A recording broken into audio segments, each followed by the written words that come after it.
I was just thinking about myself a lot of that time because of the pain in my hip, and it was sort of consuming like all of my thoughts, and I was worried about it all the time because I was feeling it, just whilst I was walking. So every step I would take, and then, also having trouble sleeping as well. So I've spoken to quite a few people that have been in chronic pain and have said that they kind of went through that same thing. But I think now that I'm kind of through that, and I can reflect a little bit on these last couple of years, that, obviously would have been incredibly difficult for my team and, and my family as well to see me like that. But also, just them giving me as much support as possible, but also not able to help as well in terms of getting my pain better. So, I think it was a tough few years for not just me, but all of the people closest to me as well. A lot of reaction coming in, Andy, to your talking about pain, because it's something that will echo with so many of our listeners this morning, people who are living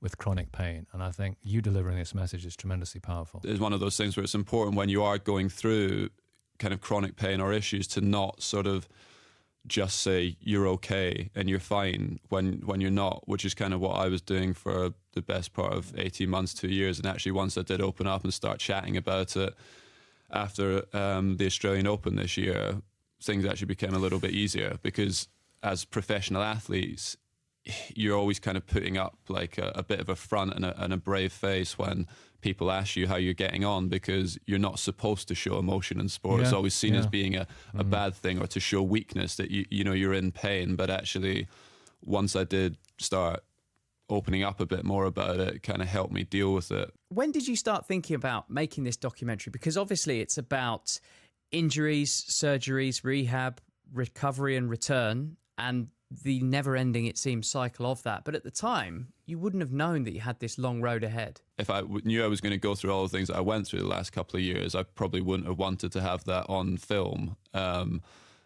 But I just, no one kind of knew what was going to happen, and certainly didn't expect the sort of the 2 years and the struggles, really. It's heartbreaking, the point in Washington where you actually beat, what's his name? God, Marius Koppel. Koppel, that's it.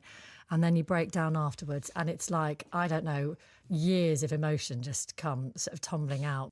I was just in pain, just walking around. But then obviously when I would play matches, I was sort of kind of broken by that stage, because I couldn't recover from the matches, and I was just in a lot of pain when I would finish. So that kind of obviously showed in that moment where I'd finished a long match and I'd won, that I was sort of mentally done. So what would you tell your 17-year-old self?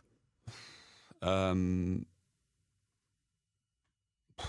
mean, to enjoy the sport more. Don't be so hard on yourself. I